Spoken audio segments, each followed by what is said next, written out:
ये किडनैपर नहीं जानते थे कि जिस बच्ची को उन्होंने किडनैप किया है वही सबके मौत का कारण बनने वाली है। किडनैप करके ये बच्ची को एक नए घर में लाए होते हैं जहाँ वो उसको बांध देते हैं और उसकी आंख पर पट्टी भी लगा देते हैं। इन लोगों को सिर्फ ये पता था कि इसका बाप एक अमीर आदमी है, पर ये पता नहीं था कि वो आदमी कौन है। ये किडनैपर तो एक दूसरे तक को भी नहीं जानते थे, ये बस अपने बॉस के ऑर्डर फॉलो कर रहे थे। एक औरत बच्ची के कमरे में जाती है और बच्ची की आंख से पट्टी हटा देती है। बच्ची बहुत डरी हुई थी, तो औरत उसे ये यकीन दिलाती है कि वो कोई नुकसान नहीं पहुंचाएगी और किसी और को भी उसे नुकसान नहीं पहुंचाने देगी। बातों ही बातों में बच्ची का उस औरत के साथ अच्छा बॉन्ड बन जाता है। बच्ची उसे बताती है कि उसके पिता बहुत ही खतरनाक आदमी है और आज रात बहुत बुरा होने वाला है। औरत को ये बात अजीब लगती है। वो गैंग के लीडर को जाकर बताती है कि उसे लगता है कि इस बच्ची का बाप बहुत ही खतरनाक आदमी है। तो ये आदमी बच्ची के कमरे में जाता है और उसे डरा धमकाकर उसके बाप का नाम पूछता है। जब बच्ची अपने बाप का नाम बताती है तो वो आदमी डर के मारे कांपने लगता है, क्योंकि बच्ची का बाप दुनियाओं का सबसे खतरनाक आदमी है जिसके बारे में इन्होंने सिर्फ डरावने किस्से सुने हैं। ये बात जब सभी को पता चलती है तो सबकी फटके चार हो जाती है। वो आदमी एक कहानी बताता है कि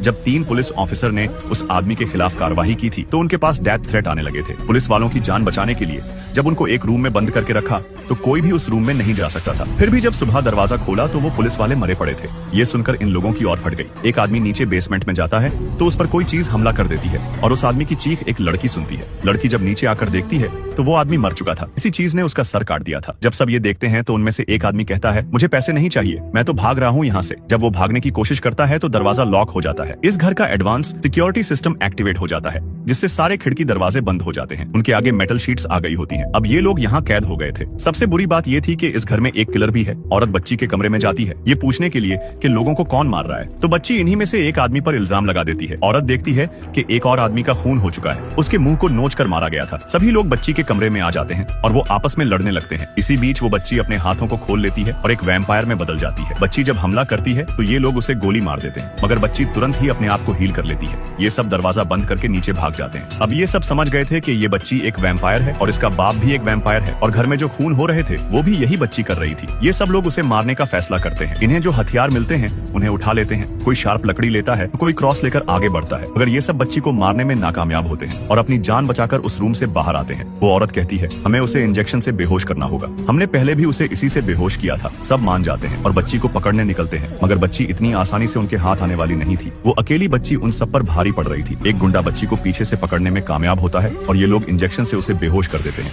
मगर बच्ची ने लड़ाई के दौरान एक लड़की के हाथ पर काट लिया था। अब सबको डर था कहीं ये लड़की भी वैम्पायर ना बन जाए। बच्ची को जब होश आता है तो वो एक पिंजरे में बंद होती है। तब बच्ची बताती है कि उन्होंने उसे किडनैप नहीं किया है, बल्कि बच्ची ने उन सबको किडनैप किया है, क्योंकि इन गुंडों का बॉस जिसने किडनैपिंग का ऑर्डर दिया था वो आदमी बच्ची के लिए काम करता है। दिखने में तो वो मासूम बच्ची लगती है, मगर वो इस दुनिया में पिछले 100 सालों से है।